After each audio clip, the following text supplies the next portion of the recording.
My uncle announced at the family reunion, "I'm selling your grandmother's farm. You kids don't deserve it." Everyone nodded except me. I asked, "Did you check who's listed on the current deed?" He laughed. "Of course, it's in my name." I handed him the county records. It wasn't. I'd been driving to Grandma's farm every Sunday for 5 years when she pulled me aside one afternoon and asked me a question that would change everything. "Jake," she said, her hands wrapped around a mug of coffee that had gone cold an hour ago, "what do you think Frank's gonna do with this place when I'm gone?" We were sitting on her porch, March 2019.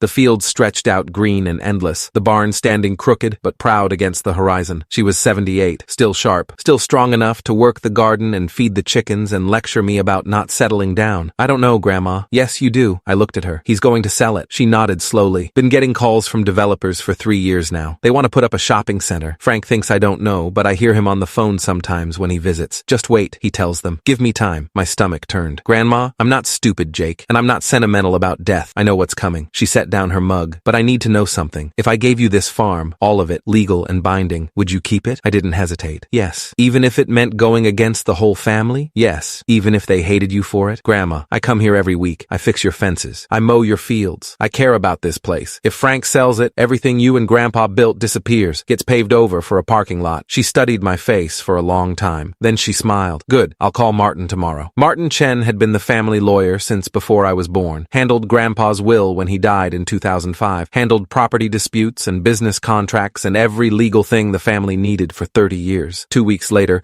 Grandma called me back to the farm. Martin was there. So was Dr. Patricia Hoffman, Grandma's physician of 12 years. "We're transferring the deed," Grandma said simply. "Martin's drawn up the paperwork. Patricia's here to certify I'm mentally competent to make this decision. You're going to own this farm, Jake, but I need you to promise me something. Anything. Don't tell anyone. Not yet. I want to see what Frank does, whether he'll honor my wishes or try to cash out the second I'm gone. You really think he'd? I know he will, and I want him to show everyone exactly who he is." We signed the papers that day. Grandma transferred the full 127-acre property, house, barn, fields, everything, into my name. Martin witnessed it. Dr. Hoffman certified Grandma's mental capacity. We filed it with the county clerk's office 3 days later. Official, legal, irreversible. And then we waited. Grandma died on November 3rd, 2021. Pancreatic cancer. Fast and brutal. She'd known for 6 months but told no one except me and Dr. Hoffman. Didn't want the fuss, she said. Didn't want Frank circling like a vulture. The funeral was massive. Every cousin, aunt, uncle, and family friend packed into St. Joseph's. Frank gave a beautiful eulogy about how much she meant to him, how she'd taught him the value of family and hard work. I sat in the third row and said nothing. At the wake, Frank pulled me aside. "I'm the executor of the estate," he said. His cologne was too strong, his suit too expensive for a man who claimed to be struggling. "There's going to be a lot to sort through. The farm, her accounts, personal items. It'll take time. I'm sure you'll handle it well." "I will. And Jake?" He gripped my shoulder. "I know you were close to her. If there's something specific you want, a photo, a piece of furniture, let me know. Family comes first." I nodded. "Thanks, Uncle Frank." He had no idea. For the next 18 months, I watched Frank operate. He moved into Grandma's house 2 weeks after the funeral. "Just temporarily," he told everyone, "until we figure out what to do with the property." He stopped maintaining it almost immediately. The barn's roof started leaking. I offered to fix it. Frank said no. Too expensive. Not worth it. The fences broke. I offered to replace the posts. Frank said no. We're selling anyway. Why bother? The fields grew wild. I offered to mow. Frank said no. Let it go. The developer doesn't care. Every Sunday, I still drove out there, walked the property, took photos of the decay, documented every broken promise, every neglected corner, every sign that Frank was letting Grandma's legacy rot so he could justify selling it to the highest bidder, and I waited. The family reunion happened on July 15th, 2023. 40 people in Grandma's backyard, burgers on the grill, kids running through the overgrown fields, everyone pretending everything was fine. Frank stood up at 3:47 p.m. with a glass of lemonade raised like he was proposing a toast. "I want to talk about the farm," he said. The chatter died. "It's been in the family for 80 years. Grandma and Grandpa built something incredible here, but times change. The property taxes are killing me. Maintenance costs are through the roof, and I just got an offer I can't refuse." My Aunt Sarah, Frank's wife, nodded along like this was rehearsed. "Frank's been managing this property for years. He deserves to make the decision that's best for everyone. A developer wants to buy it," Frank continued. $2 million. They're going to put in a shopping center, restaurants, retail, jobs for the community. Cousin Tim raised his hand. "What about keeping it in the family?" "I wish we could," Frank said, his voice dripping with false regret. "But none of you help. You show up for Sunday dinners and act like you own the place, but when something breaks, when bills come due, I'm the only one dealing with it." That's when I spoke. "You've been managing it into the ground." The backyard went silent. Frank's eyes snapped to me. "What was that, Jake?" "Nothing." "No, say it louder. Let everyone hear what you think." I stood stood up. I said you've been managing it into the ground. The barn's roof is collapsing. The fences are broken. Half the fields are so overgrown they're useless. This place looks like shit because you stopped caring the day Grandma died. That's because nobody helps. Frank's voice rose. You want to criticize? When's the last time you lifted a finger around here? Every Sunday for 5 years. I offered to fix the barn. You said no. I offered to mend the fences. You said no. I offered to mow the fields. You said no. You wanted it to look like this so you could justify selling it. How dare you? Did you actually read the will? I asked. Frank blinked. Of course I read it. I'm the executor. I'm not an idiot. And you checked the deed? At the county office? Why would I need to check? He laughed, looked around at the family like I was crazy. The farm's been in my name since she died. I'm the executor. That's how estates work. You're absolutely sure the deed is in your name? Positive. He took a long drink of lemonade. Stop trying to cause trouble, Jake. You're embarrassing yourself. I reached into my bag, pulled out a manila folder, set it on the picnic table. What's that? Frank asked. County records. I pulled them yesterday afternoon at the clerk's office. His smile faltered, just slightly. You're bluffing. Open it. He grabbed the folder, yanked out the papers. I watched his face change, tan to pale, confident to confused, confused to horrified. This is fake, he said. It's not. It's certified. See the county clerk's stamp in the bottom right corner? That's Deborah Martinez's signature. She's been the clerk for 9 years. Frank's hand started shaking. This doesn't make any sense. The will said I was executor. The will said you were executor of the estate. It didn't say you inherited the property. Those are two very different things. Aunt Sarah grabbed the papers from Frank's hands. Read them. Her mouth fell open. Whose name is on the deed? Cousin Tim asked quietly. Mine, I said. The backyard erupted. That's impossible, Frank shouted. Your grandmother would never. She did. 3 months before she died, April 2nd, 2021. She transferred the full deed to the property, had it witnessed by Martin Chen and notarized by Claire Stevenson at First National Bank, filed it with the county on April 5th. Why didn't anyone know? Sarah demanded. Because Grandma asked me to keep it quiet. She wanted to see what Frank would do, whether he'd honor her wishes to keep the farm in the family, or whether he'd try to sell it the second she was gone. This is fraud! Frank slammed his hand on the table. Lemonade sloshed everywhere. You manipulated an old woman. She was senile. She wasn't senile. I pulled another paper from my bag. This is a cognitive assessment from Dr. Patricia Hoffman, dated April 1st, 2021. It certifies Grandma was fully mentally competent when she made the decision to transfer the deed. Dr. Hoffman has been Grandma's primary physician for 12 years. You want to argue she didn't know what she was doing, you'll have to prove it in court. Frank fumbled for his phone. I'm calling Martin. He'll straighten this out. Martin was the one who filed the paperwork. He's known about this for 2 years. That's impossible. Martin's the family lawyer, which is why he followed Grandma's instructions. She was his client, not you. Frank's finger hovered over his phone screen. His face had gone completely white. Don't bother calling him, I said. I already told him this conversation was happening today. He's expecting to hear from you around 4 p.m. He said to tell you he has copies of everything. Tim stood up, walked over to the papers, read them carefully. Jake's telling the truth, he said quietly. This is real. The county stamp, the notary seal, the signatures, it's all legitimate. Grandma knew you'd sell, I said, looking directly at Frank. She told me about the developer who'd been calling you for years, about how you'd always answer the phone when you thought she couldn't hear, about how you'd tell them to be patient, that it wouldn't be long. So she gave it to you? Sarah asked. Her voice was shrill, angry. Why you? What makes you so special? Because I'm the only one who actually took care of this place. Every Sunday for 5 years I drove 2 hours each way to visit her, to fix things, to mow the fields, to make sure she wasn't alone. We visited, Sarah started. You visited on holidays, when there was food, when you wanted something. I looked around at 40 faces, some angry, some shocked, some avoiding my eyes entirely. I was here every week, rain or shine, and Grandma noticed. This isn't fair, Sarah said. She was crying now. Real tears or fake, I couldn't tell anymore. The farm is worth $2 million. That money could help the whole family. Help how? Frank takes the $2 million, pays taxes on it, maybe clears 1.4 after everything's settled, divides it among how many people? 15? 20? Everyone gets maybe $70,000. And in 5 years nobody even remembers there was a farm here. It's just a shopping center where we used to have Sunday dinners. $70,000 could change lives, Tim said. The farm changes lives. It did for Grandma and Grandpa. It can again. Frank finally found his voice. You can't afford this property. You're a high school teacher, for Christ's sake. You make what, $45,000 a year? How are you going to pay the property taxes? The insurance? The maintenance? I'll figure it out. You'll lose it in 2 years and we'll get nothing. That's my risk to take. This is bullshit. Frank threw the papers down. I'm calling my lawyer. This is elder abuse. Undue influence. You manipulated her. Call whoever you want. But that deed is filed, notarized, and legally transferred. You want to challenge it, you'll need to prove Grandma was incompetent when she signed it. And you'll need to explain to a judge why you, as executor of her estate, spent 18 months managing a property you didn't own, letting it fall apart, and planning to sell it without ever checking the deed. Frank's mouth opened, closed, opened again. Nothing came out. When's the last time you actually visited the county office? I asked. Did you check the deed even once after Grandma died? verified? Or did you just assume? Silence. You assumed, I said quietly, because you thought you knew everything, because you were executor, so obviously the property was yours, because Grandma always said the farm would stay in the family, so you figured she meant you. She should have meant me, Frank's voice cracked. I'm her son. You're her son-in-law, and she loved you, but she didn't trust you to keep this place. Frank grabbed his keys from the table, started toward his car. Where are you going? Sarah called after him. To my lawyer. This isn't over. I'll fight this. Good luck, I said. But the deed's already filed. The transfer happened 2 years ago. There's no estate dispute because the property wasn't part of the estate. It was never yours to sell. He stopped, turned, looked at me with pure hatred. You conned an old woman out of millions. I took care of an old woman while you planned her estate sale. There's a difference. He slammed his car door, peeled out of the driveway, gravel spraying everywhere. The backyard stayed silent for maybe 15 seconds. Then everyone started talking at once. My phone started ringing at 4:23 p.m. Frank, from his lawyer's office. I let it go to voicemail. Jake, this is Richard Morrison from Morrison & Black. I'm representing Frank Davis in this matter. We need to discuss the property transfer immediately. There are serious legal concerns about undue influence and I deleted it. Sarah called at 4:41 p.m. You need to make this right. This is tearing the family apart. Frank tore it apart when he decided to sell Grandma's legacy for a shopping mall. That money could have helped everyone. The farm helps everyone. It just doesn't put cash in your pocket. She hung up. Tim called at 5:02 p.m. Hey, I said. Is it really yours? Legally? Yeah. A pause. Good. Frank's an asshole. He's been talking about selling for years. Grandma would have hated it. Thanks, Tim. You need help fixing the barn? I smiled. Yeah, I do. I'll come by next weekend. Frank's lawyer, Richard Morrison,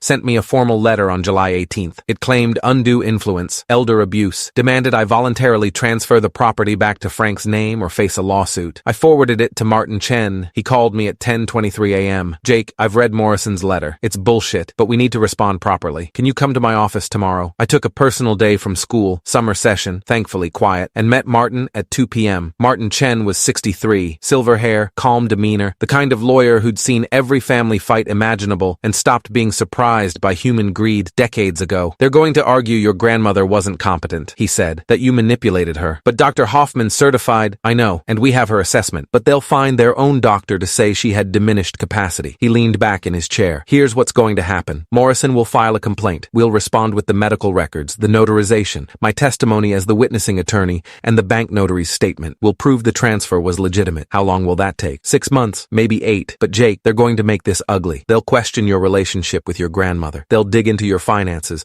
looking for any evidence you pressured her. They'll try to paint you as greedy. I visited her every week for 5 years. I have photos, receipts from supplies I bought to fix the place, text messages with her. I have proof. Good, because you're going to need it. The lawsuit was filed on August 2nd, 2023. Frank Davis versus Jake Morrison. Complaint for constructive fraud and undue influence. It claimed I'd manipulated Grandma during her declining mental state, that I'd isolated her from family, that the property transfer was invalid because she lacked capacity to understand the consequences. Morrison requested the deed be nullified and the property returned to the estate. Martin filed our response on August 24th. It included Dr. Patricia Hoffman's cognitive assessment from April 1st, 2021, my testimony as witnessed by Martin Chen, notarization records from Claire Stevenson, 5 years of text messages between me and Grandma, photos showing my regular visits and maintenance work, receipts for supplies, materials, and repairs I'd personally funded, testimony from 3 neighbors who confirmed my weekly presence. Morrison tried to depose Dr. Baus Hoffman on September 15th. She destroyed him. Mrs. Davis was one of the sharpest people I've ever treated, Dr. Hoffman testified. At 78, her cognitive function was better than most 60-year-olds. She knew exactly what she was doing when she transferred that property. But didn't she have cancer? Morrison asked. Pancreatic cancer, diagnosed in May 2021. But the transfer happened in April, and cancer doesn't affect cognitive ability unless it metastasizes to the brain, which hers never did. Couldn't the stress of her diagnosis? No, she was lucid, articulate, and deliberate. I was present when she explained her reasoning to Jake and Martin. She wanted the farm to go to someone who would preserve it. She specifically said she didn't trust Frank to keep it. Morrison's face went red. She said that? Word for word. Frank will sell it the second I'm gone. I know he will. I want Jake to have it. The deposition transcript was brutal. Martin sent me a copy with a note. This is over. They know they can't win. On October 3rd, 2023, Richard Morrison called Martin directly. My client is willing to settle. There's nothing to settle, Martin said. The deed is legitimate. Frank is willing to drop the lawsuit if Jake pays him $500,000. Compensation for the work he put into managing the estate. Martin laughed. Frank managed nothing. He let the property decay for 18 months. Jake's not paying him a cent. Then we'll see you in court. Looking forward to it. The trial date was set for December 11th, 2023. But on November 29th, Morrison withdrew the complaint. No explanation. No settlement. Just a one-page notice. Plaintiff voluntarily dismisses all claims with prejudice. Martin called me immediately. It's over. Frank gave up. Why? Because he knows he'll lose, and because dragging this out costs money he doesn't have. Morrison probably told him he's wasting legal fees on an unwinnable case. I sat down in my classroom, 5th period planning block, students at lunch, and felt something I hadn't felt in months. Relief. So, the farm is mine? The farm is yours. Legally, permanently, yours. I saw Frank one more time. December 18th, 2023. I was at the farm fixing the barn roof with Tim and 2 of my teacher friends. Frank's truck pulled into the driveway. He got out slowly, looked older than I remembered, thinner, tired. Jake, Frank, can we talk? I climbed down from the ladder. Sure. We walked to the edge of the field. Tim watched from the barn but didn't follow. I was wrong, Frank said finally. About a lot of things. I waited. Your grandmother, she knew me better than I knew myself. She knew I'd sell, and she knew you wouldn't. He looked out at the fields. I convinced myself it was about being practical, about giving everyone a piece of something valuable, but really, I just wanted the money. Yeah, I'm sorry. For the lawsuit. For what I said at the reunion. For letting this place fall apart. Okay, that's it? Just okay? What do you want me to say, Frank? That it's fine? That we're good? You spent 18 months planning to bulldoze Grandma's memory. You sued me for trying to save it. I'm glad you're sorry, but we're not friends. He nodded slowly. Fair enough. He started back toward his truck. Frank, he turned. If you ever want to come visit, see the place. You're welcome. This is still family property. His eyes got wet. Thanks, Jake. He drove away. I went back to the barn. You okay? Tim asked. Yeah, I am. It's been 18 months since the reunion. The barn has a new roof. The fences are mended. The fields are mowed and planted. Corn on the east 40, soybeans on the west. I hired a part-time farmhand, Carlos Mendez, who lives in the old foreman's cottage and helps maintain everything. He's teaching me things Grandpa used to know that I never learned. Tim comes by most weekends. So does my girlfriend Rachel, who grew up on a farm in Iowa and knows more about crop rotation than I ever will. We host Sunday dinners again, smaller than Grandma's. 8 or 10 people instead of 40, but the ones who come actually care about keeping this place alive. Frank hasn't visited. Sarah sends passive-aggressive texts every few months about family unity and forgiveness. I don't respond. Some people thought I should have taken Frank's settlement offer. $500,000 is a lot of money for a high school teacher, but this place isn't about money. It's about legacy, about honoring the woman who spent 50 years building something that mattered and trusted me to keep it alive. Last week I was walking the property at sunset, the fields golden in the fading light, the barn standing solid and repaired, and I thought about the family reunion, about Frank's face when he realized the property he'd been planning to sell for $2 million